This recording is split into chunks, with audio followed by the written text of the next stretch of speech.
Assalamualaikum warahmatullahi wabarakatuh. Waalaikumsalam warahmatullahi wabarakatuh. Selamat siang menjelang sore, Ibu Marta Asnuri dan teman-teman semuanya. Pertama-tama, marilah kita panjatkan puja dan puji syukur atas kehadiran Allah Subhanahu wa taala. Karena bukan rahmat Dialah kita dapat berkumpul di sini dalam keadaan sehat walafiat. Perkenalkan, nama saya Bima Baratsena selaku moderator dan pemateri 1 dari kelompok KKK atau K3 yang beranggotakan Aulia Rahma sebagai pemateri 2 dan Akbar Ramadan sebagai pemateri 3. Baik, tanpa basa-basi, bagaimana kita mulai presentasi hari ini yang dimulai dari saya sebagai pemateri 1.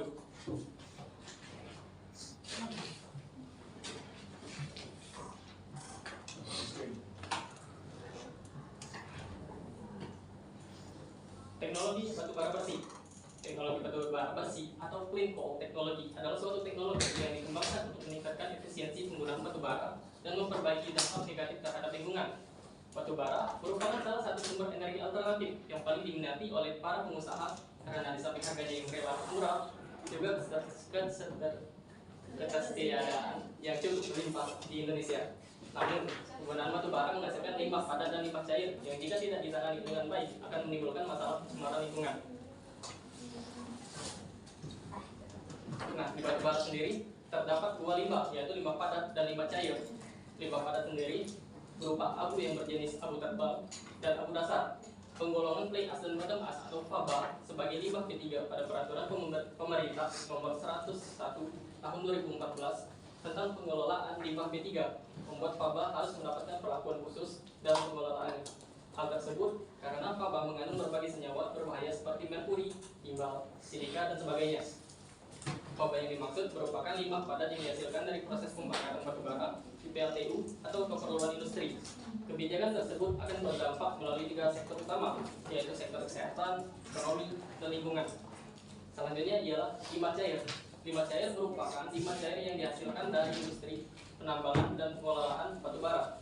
Limbah jenis ini dapat berasal dari proses penambangan batubara, penimbunan batubara di stockpile maupun di proses pencucian batubara. Limbah cair yang berasal dari runoff stockpile mengandung padatan tersuspensi yang tinggi dan berpotensi mempengaruhi kualitas lingkungan. Stockpile batubara merupakan tempat penimbunan sementara sebelum batubara diangkut ke penggunaan akhir. Instalasi yang banyak digunakan pada pengelolaan limbah cair batubara adalah kolam pengendap lumpur atau KPL. Baik, sekian materi dari saya lanjutkan kepada Aulia Rahma. Kepada Aulia Rahma, kami persilakan.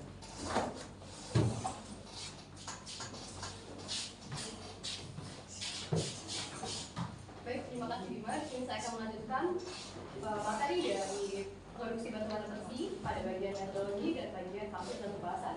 Di sini saya akan membahas dulu bagaimana cara atau proses dari penambangan batubara. Nah, proses yang pertama yaitu adalah land clearing, yang kedua ada loading, yang ketiga ada hauling menuju stockpile, dan keempat ada pengolahan stockpile, yang kelima ada hauling menuju dermaga, dan yang terakhir adalah penggunaan batubara sebagai bahan bakar, yaitu pembakaran batubara. Proses ini akan saya jelaskan pada bagian hasil dan pembahasan. Lalu kita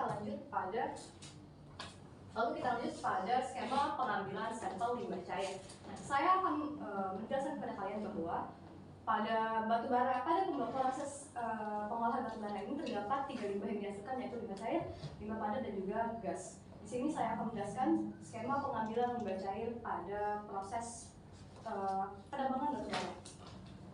Untuk instalasi pengolahan limbah cair, batubara ini menggunakan limbah cair dari stockpile ini menggunakan kolom pengendapan lumpur atau KPL yang terdiri atas kolom pengendapan untuk pengolahan limbah cair yang dihasilkan dari limpasan air hujan di area stockpile batubara, dan sampel yang digunakan pada materi kali ini adalah air limbah kegiatan penambangan batubara yang berasal dari daerah tambang PT Bukit Asam.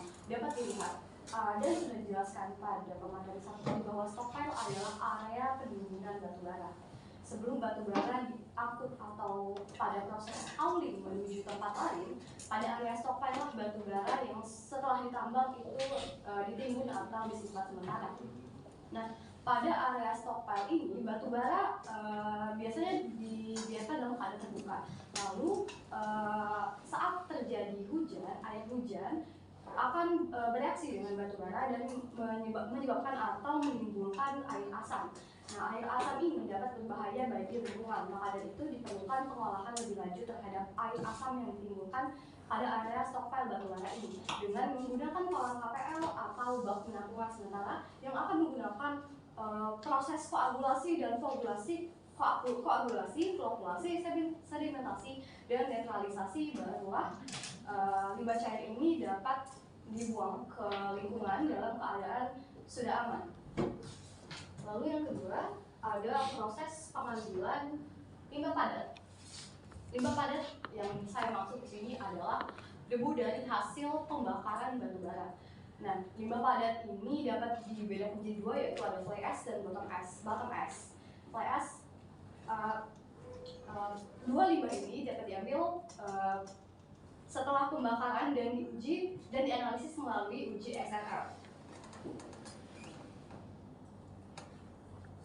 Lalu terdapat hazard identification atau penilaian risiko, yang dimana terdapat dua penilaian, yaitu yang pertama adalah penilaian keparahan dan yang kedua adalah penilaian kemungkinan, yang jika digabungkan maka kita akan mendapatkan label seperti ini. Lalu saya akan lanjut masuk ke dalam hasil dan pembahasan.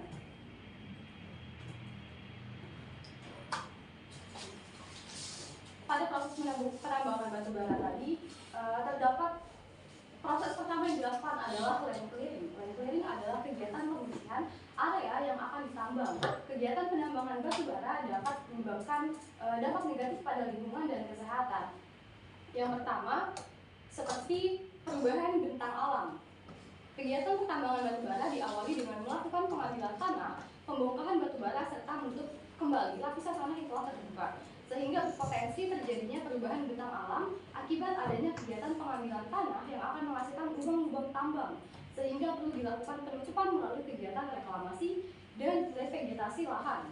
Lalu yang kedua ada penurunan tingkat kesuburan tanah. Efek dari penurunan kesuburan tanah dari operasi penambangan batubara terjadi pada operasi pengupasan lapisan tanah atas dan lapisan penutup.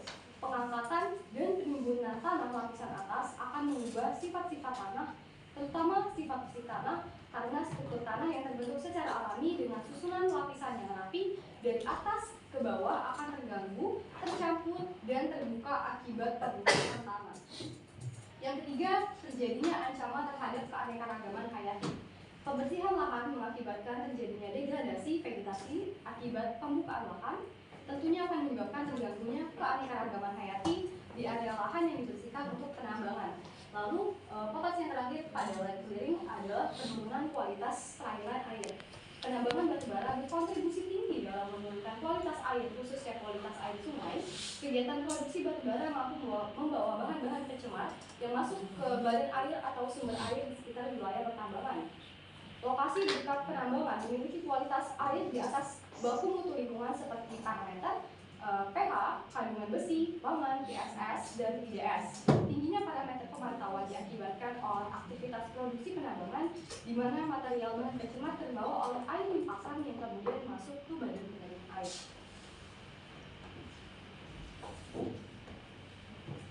Lalu, identifikasi potensi bahaya yang kedua terjadi pada loading batubara. Loading batubara adalah kegiatan pemuatan yang dilakukan untuk membuat overburden atau batubara yang akan diangkut ke stockpile. Pada kegiatan loading terdapat beberapa bahaya yang mungkin terjadi serta terdapat kegiatan yang berpotensi mengakibatkan kecelakaan kerja.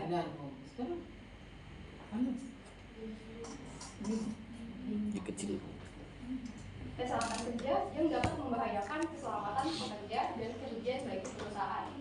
Nah, kegiatan loading batubara ini dibagi menjadi tiga, yaitu pertama loading overburden dan batubara dengan menggunakan ekskavator.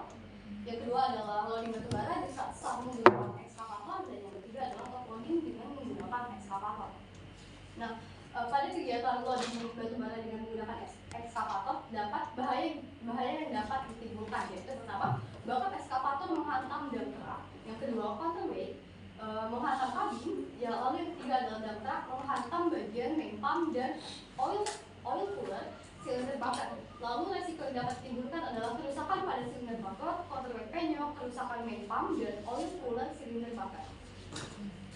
Lalu yang ketiga adalah kegiatan hauling. Hauling adalah kegiatan pengangkutan yang dilakukan untuk mengangkut batu bara ke stockpile. Pada kegiatan hauling, terdapat beberapa bahaya yang mungkin terjadi serta kegiatan yang dapat mengakibatkan kecelakaan kerja. Maka diperlukan identifikasi bahaya menggunakan hazard identification and assessment. Nah, kegiatan hauling ini adalah kegiatan pemindahan batu bara dari satu tempat ke tempat lain. Pada penelitian ini terdapat satu kegiatan yaitu hauling organizer dan batu bara dengan menggunakan dump truck. Dan terdapat beberapa bahaya yang dapat ditimbulkan, yaitu yang pertama berinteraksi dengan dump truck atau unit lain, yang kedua jalan licin karena basah setelah disiram, yang ketiga adalah operator lelah, yang keempat muatan overload atau besar-besaran, yang kelima dimensi jalan tidak sesuai standar akibat hujan lebat, yang ketujuh ada kondisi jalan lembek, dan yang terakhir debu jalan menyebabkan jarak panjang terbatas. Dan resiko yang dapat ditimbulkan adalah tabrakan dengan unit yang searah atau lain arah, lalu unit dan personil listrik terbalik, unit keluar jalur, tabrakan dengan unit lain atau terbalik, lalu material boulder, batu bara, atau lumpur tercecer mengenai kendaraan ringan, dan yang terakhir adalah kecelakaan unit dan tabrakan antar unit. Lalu yang keempat, terdapat identifikasi potensi bahaya pada area stockpile. Stockpile batu bara merupakan tempat penyimpanan batu bara yang pertama masuk setelah mengalami proses pengangkutan yang panjang, baik dari tempat distributor ataupun dari tempat penggalian material pada industri pertambangan, sehingga tidak dapat dipastikan bahwa kualitas batu bara tersebut tetap terjaga seperti kualitas aslinya sebelum pengangkutan menuju tempat penyimpanan. Dan salah satu permasalahan yang dapat terjadi akibat adanya tumpukan batu bara adalah penurunan kualitas batu bara yang disebabkan oleh proses terbakar batu bara dengan sendirinya atau biasa disebut suap bakar batu bara. Hal ini disebabkan oleh adanya reaksi oksidasi antara kandungan yang terdapat pada batu bara dengan oksigen yang berada di udara. Dan identifikasi yang terakhir pada penambangan batu bara adalah pembakaran batu bara. Penurunan kualitas udara disebabkan oleh aktivitas penambangan batu bara, diantaranya yaitu aktivitas pembongkaran batu bara dan penggunaan alat berat penunjang penambangan, penggunaan batu bara sebagai bahan bakar proses industri dan pembangkit listrik tenaga uap. Penggunaan batu bara sebagai sumber bahan bakar mampu melepaskan senyawa racun seperti CO, CO2, metana, benzen, toluene, silane, dan sulfur. Lalu saya akan masuk kepada pembahasan pengujian sampel limbah cair pada hasil penambangan batu bara. Berdasarkan hasil pemeriksaan kualitas limbah cair pada tabel di samping menunjukkan bahwa limbah cair yang ditampung di kolam pengucapan lumber atau KPL untuk parameter pH, besi, dan mangan yang dicek masih memenuhi baku mutu lingkungan yang ditetapkan dalam Peraturan Gubernur Provinsi Sumatera Selatan Nomor 18 Tahun 2005 tentang baku mutu limbah cair bagi kegiatan pertambangan. Namun untuk parameter total pada taraf suspensi masih jauh di atas nilai baku mutu yang ditetapkan. Lalu dalam proses pengendapannya sendiri, PT Bukit Asam menambahkan koagulan aluminium sulfat dan penambahan kapur untuk proses pengendapan partikel-partikel yang berasal dari batu bara halus tersebut. Berdasarkan hasil pengamatan yang telah diuraikan, secara umum proses pengolahan limbah cair yang dilakukan PT Bukit Asam di unit dermaga Kertapati dilakukan hanya dalam 2 tahapan, yaitu destabilisasi partikel dan sedimentasi. Pencampuran koagulan dilakukan tanpa proses pengajukan. Lalu masuk pada pembahasan terakhir, yaitu karakterisasi limbah padat yang dihasilkan dari proses pembakaran batu bara. Data menunjukkan bahwa unsur yang terdapat pada fly ash dan bottom ash adalah silika, besi, aluminium, dan kalsium dalam jumlah besar, dan unsur-unsur lainnya dalam jumlah kecil. Di mana, XRF sendiri merupakan alat yang digunakan untuk menganalisis komposisi kimia beserta konsentrasi unsur-unsur yang terkandung dalam suatu sampel dengan menggunakan metode spektrometri. Teknik pengolahan data pada tiap sampel fly ash dan bottom ash dilakukan di laboratorium DXRF spektrometer dengan software Uniploid, di mana unsur tinggi pada fly ash adalah silika sedangkan bottom ash adalah besi. Bottom ash adalah adalah sisa dari batu bara yang terbakar dalam boiler, di mana ukurannya agak besar sehingga tidak dapat terbang oleh gas buang.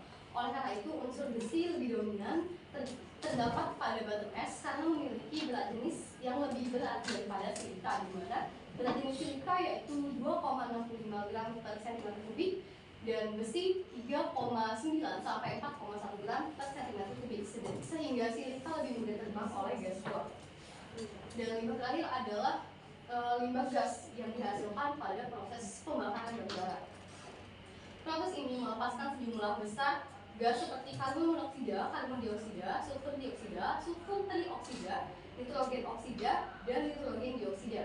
Campuran polutan tersebut dapat memicu dampak kesehatan yang serius karena kemampuannya untuk menghasilkan berbagai reaksi senyawa kimia. Campuran kompleks partikel-partikel kecil yang ditemukan dalam proses pembakaran batu bara didominasi oleh materi partikulat atau PM.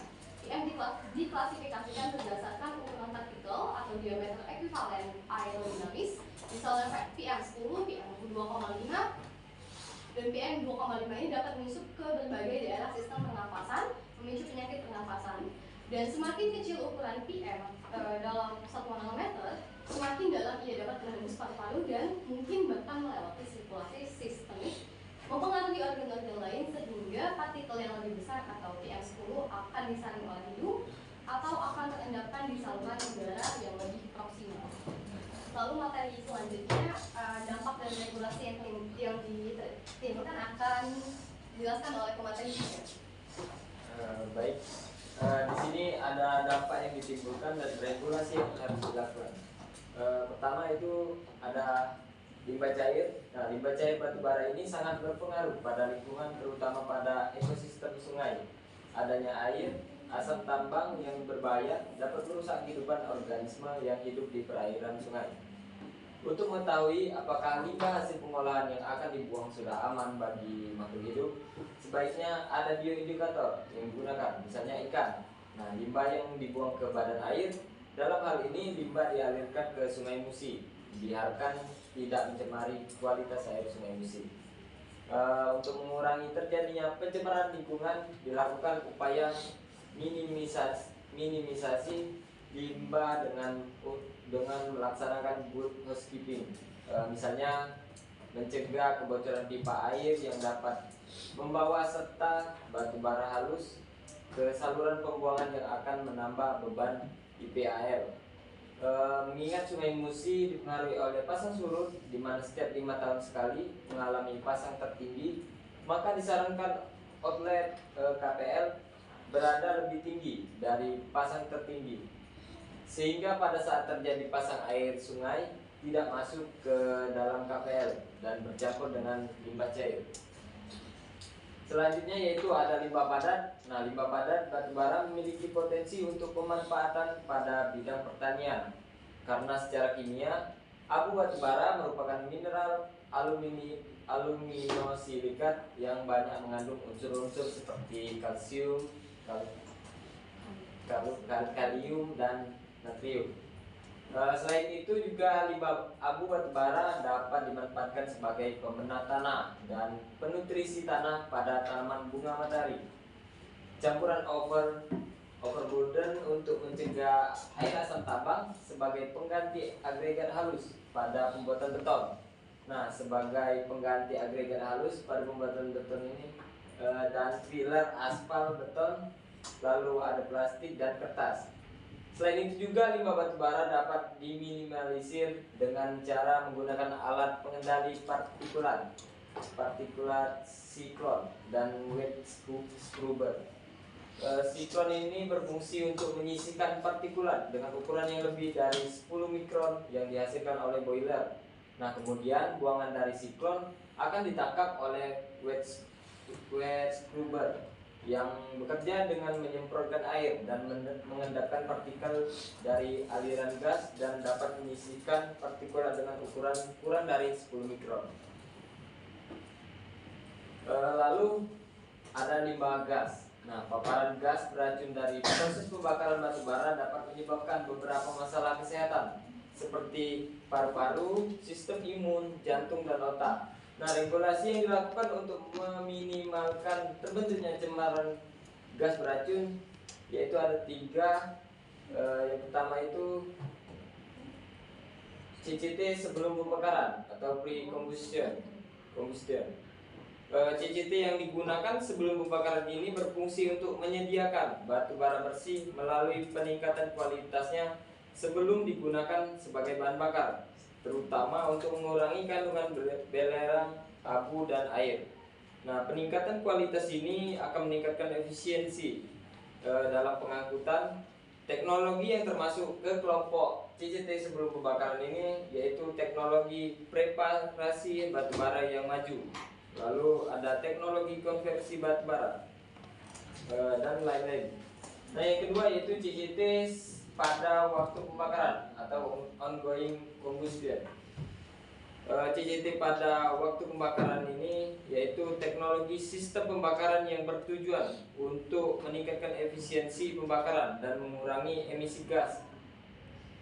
Teknologi yang dipakai dalam tingkat ini yaitu FBC atau fluidized bed combustion dan MHD yaitu magneto hidrodinamik.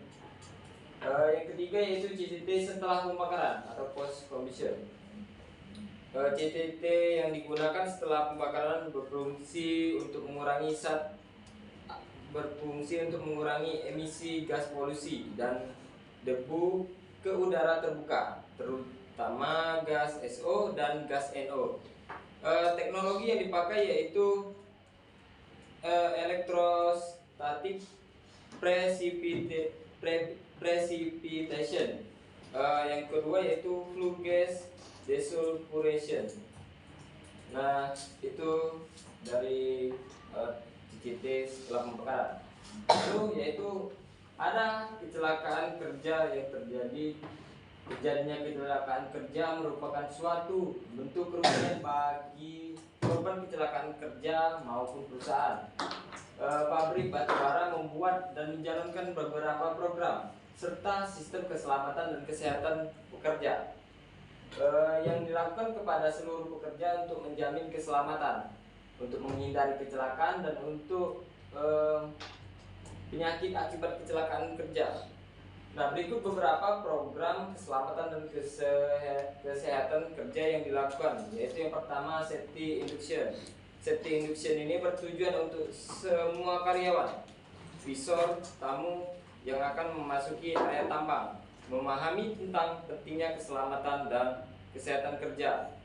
Nah, melaksanakannya sesuai dengan ketentuan-ketentuan K3 yang ada di perusahaan dan untuk membantu mencegah terjadinya cedera atau kecelakaan kerja di tempat kerja. Yang kedua yaitu safety forum discussion. Forum ini dilakukan untuk membahas kendala dan kejadian yang terjadi selama sebulan berkaitan dengan keselamatan dan kesehatan kerja di lapangan untuk selanjutnya dibahas mengenai solusi yang akan dilakukan untuk mengatasi masalah dan kendala yang ada. Yang ketiga yaitu safety talk. Safety talk ini dilakukan setiap 4 kali dalam 1 bulan. Dilakukan sebelum pekerjaan dimulai dengan lama waktu sekitar 25 menit yang dihadiri seluruh karyawan dengan alat pelindung diri lengkap. Yang keempat yaitu safety patrol. Dilakukan di area tambang dengan memantau dan memeriksa rambu, monitoring semua unit, mengawasi karyawan dan mengingatkan potensi bahaya pada pekerja. Yang kelima yaitu pengecekan peralatan harian. Nah, pengecekan peralatan harian dilakukan setiap pagi sebelum melakukan kegiatan penambangan. Kegiatan ini dilakukan oleh operator atau driver dan diawasi oleh pengawas lapangan dan mekanik. Yang terakhir yaitu medical check up. Medical check up ini merupakan program tahunan yang dilakukan dalam rangka pemeriksaan kesehatan serta menyeluruh guna memastikan kesehatan serta mengantisipasi gangguan kesehatan yang bisa berkembang menjadi penyakit, agar semua karyawan bisa bekerja secara optimal dan terhindar dari kecelakaan kerja. Baik, kesimpulan dari studi kasus ini yaitu pada setiap proses penambangan batu bara didapati risiko yang berbeda-beda dengan dampak yang dapat mempengaruhi lingkungan maupun kesehatan pekerja dan masyarakat yang bermukim di sekitar area pertambangan. Lalu dalam menanggulangi limbah cair pada area Stockville dilakukan proses koagulasi berlangsung dalam 3 tahapan, yaitu proses destabilisasi partikel dengan penambahan koagulan, kemudian tumbukan melalui pengadukan, dan diakhiri dengan sedimentasi. Jika langkah pertama tidak berlangsung sempurna, maka langkah selanjutnya akan menjadi tidak efektif.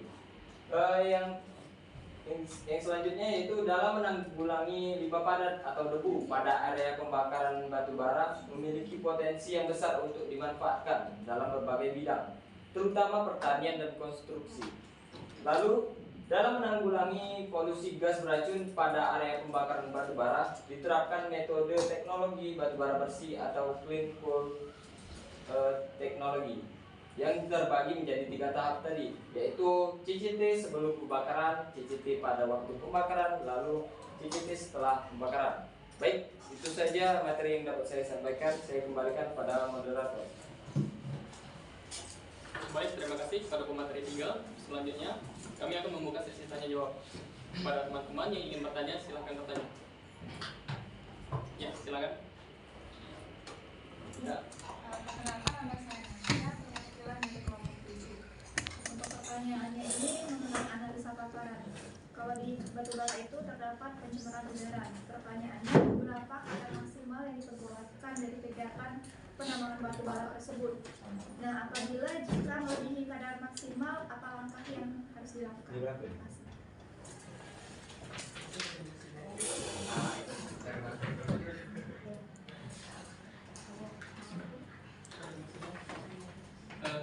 Pada Nasya bisa diulangi soalnya. Untuk analisa paparan yaitu terdapat pencemaran udara. Pertanyaannya, berapa kadar maksimal yang diperbolehkan? Dan jika dari kegiatan tersebut menghasilkan pencemaran udara, berapa kadar maksimal yang diperbolehkan? Baik, terima kasih kepada Nasya. Selanjutnya bagi teman-teman yang ingin bertanya, silahkan bertanya. Ya, silakan.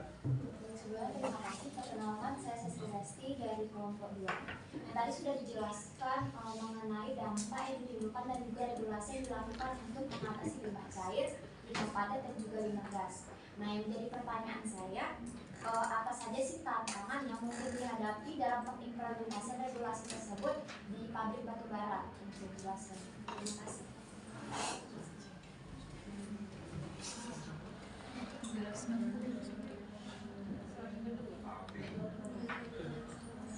Baik, terima kasih kepada sesi Restri. Baiklah, sesi tanya jawab yang pertama akan kami tutup. Berikan kami beberapa waktu untuk menjawabnya.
Baik, di sini kami akan menjawab pertanyaan dari Nasya.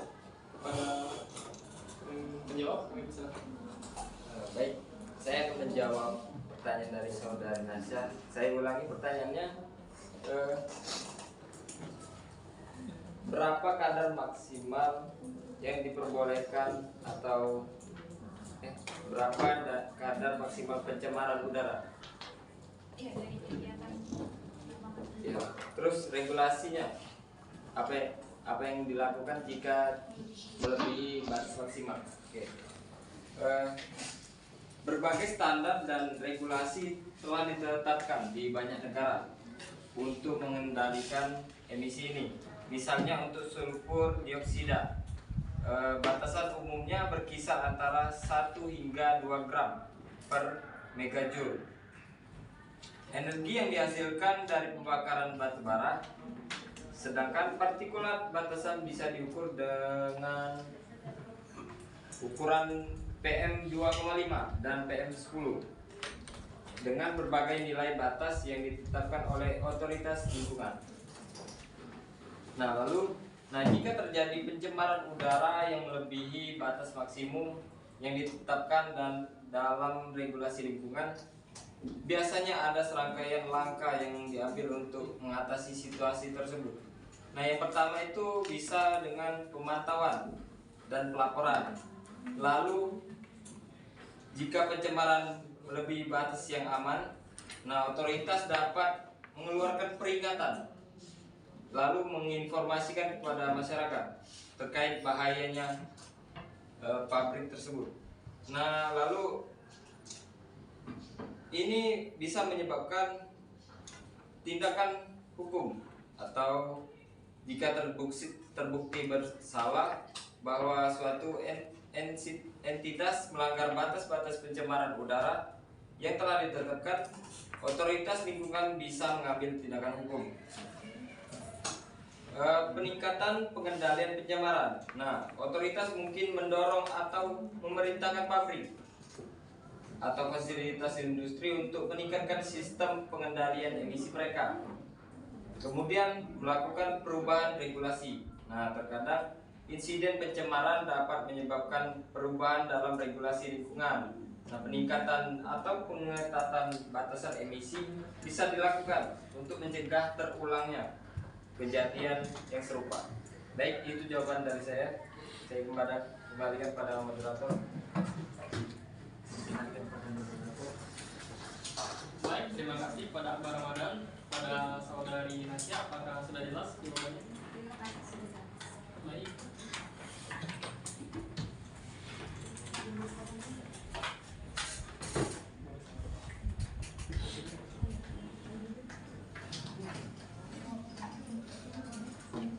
Baiklah, pada jawaban pertanyaan dari Sestri Festri, kami mungkin memerlukan butuh waktu yang lebih lama lagi. Mungkin kami akan melanjutkan sesi 2 terlebih dahulu. Bagi teman-teman yang ingin bertanya, silakan bertanya. Baik, Atina Putri. Baik, terima kasih atas kesempatannya. Pertama saya Atina Putri dari kelompok 7.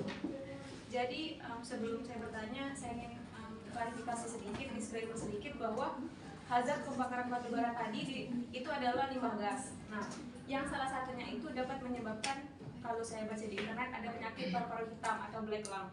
Nah, black lung ini tentu dapat menyebabkan berdampak pada pekerja batu bara, pekerja tambang batu bara.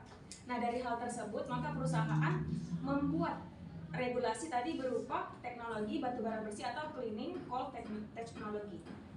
Ini kalau saya tadi lihat itu pertama kali, ini teknologi baru, jadi pertama kali diterapkan itu di Jerman pada tahun 2008. Nah, untuk pertanyaannya, berdasarkan paparan saudara-saudari tadi, dapat kita maknai bahwa tujuan dari penerapan CCT ini tentunya untuk meminimisasi atau meminimalkan si emisi limbah atau polutan tadi kan.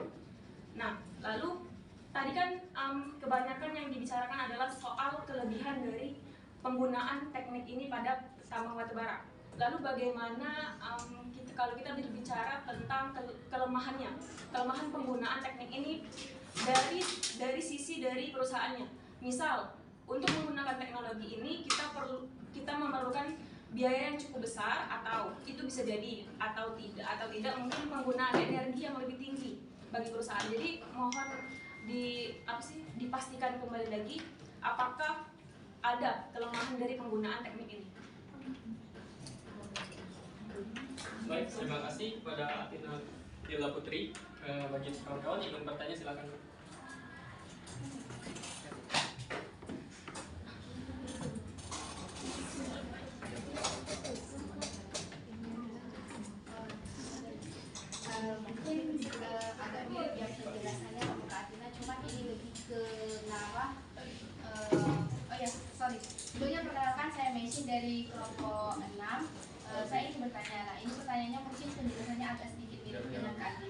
yaitu mengenai pembakaran batu bara adalah salah satu kontributor terbesar polusi yang dapat menyebabkan peningkatan risiko penyakit kanker paru-paru dan penyakit pernapasan lainnya. Nah, dari beberapa risiko ini, langkah besar apa sih yang diambil dari pihak industri, terutama dari PT Buksit Asam untuk melanjutkan industrinya dan mengurangi risiko tersebut? Mungkin itu saja dari saya. Baik, terima kasih Mbak Mesin. Bagi teman-teman yang ingin bertanya, mungkin sudah kami tutup sesinya. Baik, kami mau terlebih dahulu menjawabnya.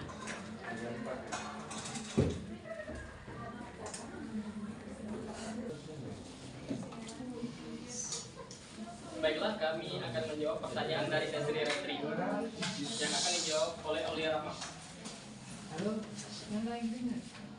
Baik, untuk Ain tadi dari kelompok 2, pertanyaannya adalah apa saja tantangan yang dialami dalam pengimplementasian limbah-limbah tadi pada pabrik batu bara. Nah, tadi kan sudah dijelaskan bahwa terdapat tiga macam limbah yang dihasilkan dari proses penambangan batu bara. Yang pertama adalah limbah cair, yang kedua adalah limbah padat, dan yang ketiga adalah limbah gas. Nah, pada limbah cair tadi itu kan PTBA kan sudah membentuk regulasi berupa KPL, kolam pengolahan limbah. Nah, KPL ini memiliki sistem perpipaan yang dimana sistem perpipaan ini mempunyai kemungkinan untuk bocor. Jika pipa ini bocor, maka air asam yang terkandung dalam batu bara tadi yang sudah bercampur dengan air hujan melalui pipa akan langsung masuk ke dalam sungai yang menyebabkan pencemaran lingkungan. Dan yang kedua adalah pada proses pengolahan limbah cair.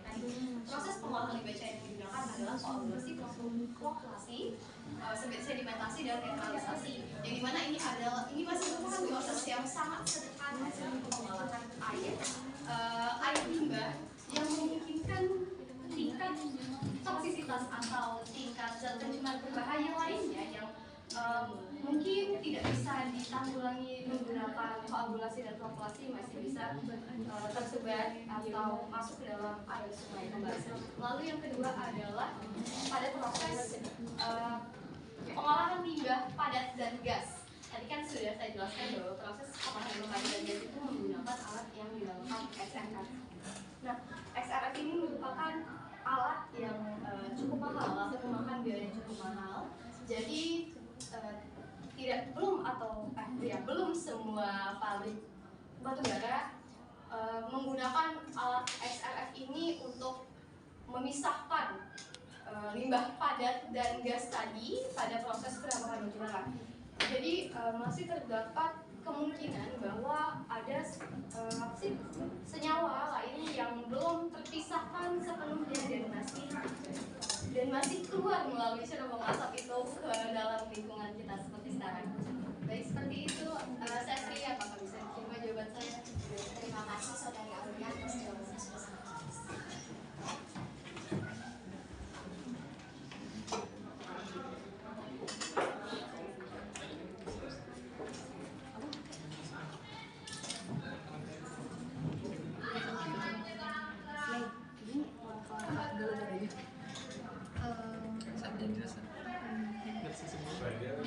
Langkah besarnya kayak solusi utamanya.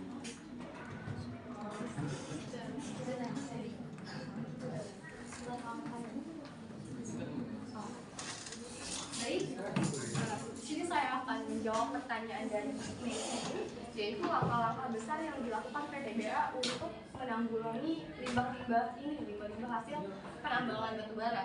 Sejauh yang kelompok kami searching dari jurnal dan riset yang dilakukan oleh orang lain, kami menemukan beberapa cara menanggulanginya seperti yang kami jelaskan tadi, yaitu yang pertama pada limbah cair itu PTBA menanggulanginya dengan cara membuat kolam penanggulangan limbah atau KPL di area unit dermaga Kertapati. Lalu yang kedua adalah pada pengolahan limbah padat dan gas pada proses pembakaran batu bara itu menggunakan alat yang namanya XRF, itu digunakan untuk memisahkan yang tadi memisahkan si limbah padat yang kemungkinan bakal terbang sama gas yang terjadi atau terbentuk pada proses pembakaran batu bara dengan menggunakan yang namanya CCT atau Clean Coal Technology. Yang terbagi jadi 3 yaitu Clean Coal Technology pre-combustion, Clean Coal Technology ongoing, sama Clean Coal Technology after combustion atau post combustion. Bagaimana nih Sim? Apakah jawaban saya bisa diterima? Ya, mungkin dapat menjelaskan, dapat bukan? Ya. Mungkin bisa dijelaskan sedikit lagi yang gabung di situ ya, biar teman-teman kalian juga tahu. Jelas. Bikin sendiri. Ya. Tadi kan terdapat CCT tadi kan dibagi menjadi 3 yaitu CCT pre-combustion, yaitu CCT ini digunakan sebelum pembakaran yang berfungsi untuk menyediakan batu bara bersih melalui peningkatan kualitas sebelum digunakan sebagai bahan bakar, terutama untuk mengurangi kandungan sulfur, abu, dan air. Peningkatan kualitas ini akan meningkatkan efisiensi dalam pengangkutan. Nah, alat-alat yang dipakai ini biasanya teknologi preparasi batu bara yang maju, teknologi konversi batu bara, CVF, COF, dan drying teknologi. Lalu yang kedua ada CCT pada waktu pembakaran atau ongoing combustion. CCT pada waktu pembakaran adalah teknologi sistem pembakaran yang bertujuan untuk meningkatkan efisiensi pembakaran dan mengurangi emisi gas, polusi. Dan teknologi yang dipakai dalam tingkat ini adalah FBD atau Free Displacement Combustion, MHD, magnetohydrodynamic, line direct injection, lalu integrated gasification combined cycle atau IGCC, dan yang terakhir adalah CCT setelah pembakaran atau CCT post combustion. CCT ini digunakan setelah pembakaran yang berfungsi untuk mengurangi atau menghilangkan emisi gas polusi dan debu udara terbuka, terutama gas SO dan gas EO. Teknologi yang dipakai pada tahap ini adalah electrostatic precipitation, flue gas desulfurization, ammonia selective catalytic reduction system, dan electron beam SO dan NO removal. Bagaimana Mbak Yusuf? Oke, terima kasih.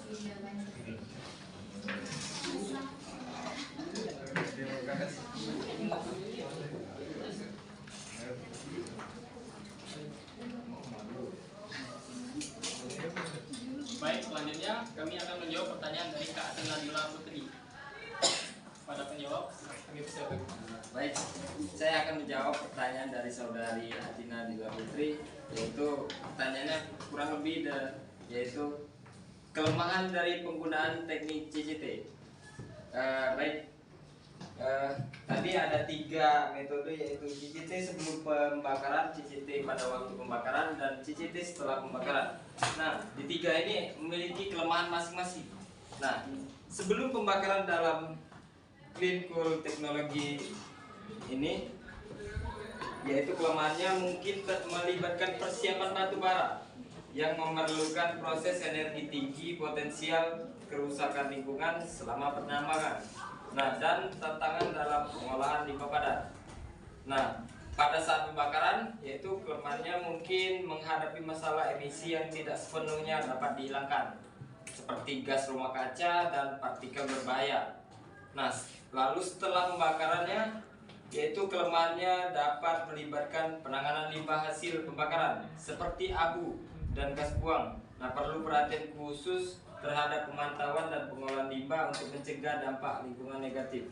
Evaluasi dan pengembangan teknologi lebih lanjut diperlukan untuk mengatasi dan meminimalkan dampak ini agar CCT dapat lebih efektif dalam menjaga kebersihan dan keberlanjutan. Baik, itu saja jawaban dari saya. Baik, terima kasih kepada penjawab. Apakah Kak Atin Nadila Putri paham? Ya, jelas, terima kasih. Baik, terima kasih. Mungkin sekian sesi tanya jawab dari kelompok kami. Lebih kurang kami minta maaf, kepada Allah kami mohon ampun. Kami akhiri. Assalamualaikum warahmatullahi wabarakatuh. warahmatullahi wabarakatuh. Waalaikumsalam warahmatullahi wabarakatuh.